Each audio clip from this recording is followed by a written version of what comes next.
Picture this, it's 1792, Europe is on edge, France is in turmoil. The French Revolution has turned the world upside down. Kings and queens across the continent are shaking in their boots. They're afraid the revolutionary fever might spread. So what do? They band together to crush the upstart French Republic. This is the start of the War of the First Coalition. It's not just any war, it's a clash of ideologies. On one side you have the old monarchies of Europe. They're fighting to preserve their way of life. On the other, you have revolutionary France. They're fighting for liberty, equality, and fraternity. The odds seem stacked against France. They're facing off against a coalition of major powers. Austria, Prussia, Great Britain, Spain, and others have joined forces. If you're enjoying this dive into history, don't forget to like and subscribe for more fascinating content. Thank you for your support. But history has a funny way of surprising us. What follows is a tale of unlikely victory. Let's break down the numbers. On paper, the coalition looked unbeatable. Austria alone had an army of 250,000 men. Prussia brought another 200,000 to the fight. Great Britain, Spain, and the other coalition members added hundreds of thousands more. All told, the coalition could field over 1 million soldiers. France, on the other hand, was in a tough spot. The revolution had thrown their military into disarray. Many experienced officers had fled the country or been executed. Their army was a mix of old royal troops and enthusiastic but untrained volunteers. At the start of the war, France could barely muster 150,000 men. It looked like a mismatch of epic proportions, but numbers don't tell the whole story. The coalition had quantity, but France had quality of a different kind. These were men fighting for their homes, their families, and their newfound freedoms. Moreover, the French had a secret weapon, their artillery. Now, here's where things get interesting. In August 1793, the French government made a bold move. They introduced something called the Levée en masse. It was a fancy French term for a simple idea: total war. Every citizen was now expected to contribute to the war effort. Men would fight, women would nurse, children would make bandages, even old folks were put to work making tents. This wasn't just about getting more soldiers, it was about mobilizing an entire nation. Factories that once made luxury goods now churned out weapons and uniforms. Churches were turned into gunpowder stores. Every resource, every person was focused on winning the war. By 1794, France had an army of 750,000 men. They'd gone from 150,000 to 750,000 in just 2 years. They were citizens fired up with revolutionary zeal. They believed they were fighting for a new world order. The Levée en masse changed the whole nature of warfare. Let's zoom in on a key moment. September 20th, 1792, the Place Valmy, a small village in northeastern France. This is where the tide began to turn. The Prussian army, considered the best in Europe, was marching on Paris. They were confident of an easy victory. After all, what chance did a ragtag French army have against Frederick the Great's heirs? Led by generals Dumouriez and Kellerman, they took up a strong defensive position on the hills around Valmy. The Prussians, led by the Duke of Brunswick, launched a massive artillery bombardment. The French responded in kind. For hours, the two armies traded cannon fire in what became known as the Cannonade of Valmy. The Prussians expected the French to break and run, but they didn't. Despite being outnumbered and outgunned, the French held their ground. The revolutionary spirit was on full display. The battle ended in a stalemate, but it felt like a French victory. The Prussians withdrew, their aura of invincibility shattered. Section 5. The Battle of Fleurus, cementing French dominance. Fast forward to June 26, 1794. We're at Fleurus, in modern-day Belgium. This battle would prove even more decisive than Valmy. The French, led by General Jourdan, faced off against an Austrian army under Prince Josias of Coburg. If the French won, they could push into the Austrian Netherlands. If they lost, Paris itself might be threatened.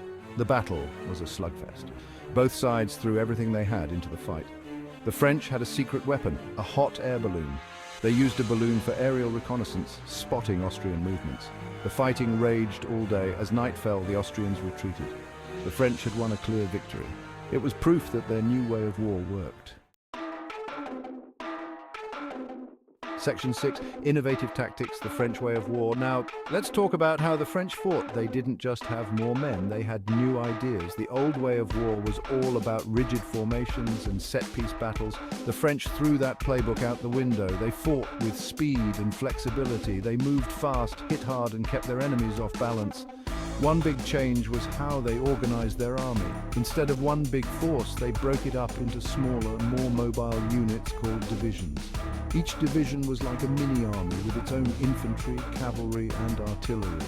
This meant they could spread out to live off the land, solving supply problems, but quickly come together for battle. Another innovation was their use of skirmishers. These were light infantry troops who fought in loose formation ahead of the main force. The French skirmishers were often more than a match for their opponent's best troops. Section 7, Coalition challenges Disunity and Defeat. While the French were innovating, the coalition was struggling. On paper, they looked unbeatable, but in reality, they were plagued by problems. The biggest issue is they just couldn't get along. Each country had its own agenda, its own goals. They were supposed to be fighting together, but often they were pulling in different directions. Take Prussia and Austria, for example. They were the two biggest land powers in the coalition, but they were also old rivals. Each was more worried about the other gaining an advantage than about beating France.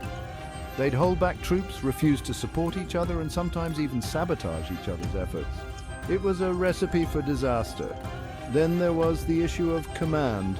In theory, the coalition armies were supposed to work together. Section 8, the Peace of Basel, France's diplomatic victory. By 1795, the war had been raging for 3 years. France had gone from near defeat to the brink of victory. Now they pulled off another coup, this time on the diplomatic front. It was called the Peace of Basel, and it was a masterpiece of divide and conquer strategy. Instead of trying to defeat all their enemies at once, the French picked them off one by one. They started with Prussia. Frederick William II was tired of the war and worried about Poland, so France offered him a deal. Pull out of the coalition and we'll recognize your claims in Poland. Prussia jumped at the chance. Just like that, one of France's biggest enemies was out of the war. But France didn't stop there. They made similar deals with Spain and several smaller German states. It was brilliant diplomacy, turning a military conflict into a series of political deals. A new European order. As the dust settled, Europe found itself in a new reality. France, once expected to be crushed, was now the dominant power. The old order had been shaken to its core. For France, the war was a triumph beyond their wildest dreams. They defended their revolution and expanded their borders, controlling Belgium, parts of Germany, and client republics. The war's impact went far beyond borders. French revolutionary ideas spread across Europe. The War of the First Coalition was over, but it was just the beginning. Pause to S. With the War of the First Coalition concluded, Europe was forever changed. The landscape of power, the spread of revolutionary ideas, and the very nature of warfare had all evolved. Yet this was merely the prologue to a series of monumental conflicts and revolutions that would continue to shape the continent. The lessons learned and the alliances formed during this period would resonate through the years, influencing political strategies and military tactics for generations to come. As France basked in its newfound dominance, other nations began to regroup, preparing for what they believed was an inevitable clash to restore balance. The echoes of this war would be heard in future battles, revolutions, and treaties. The First Coalition may have been defeated, but the struggle for power and the fight for revolutionary ideals were far from over. Thank you for watching the entire video. If you enjoyed the content, please drop a like and subscribe for more historical content.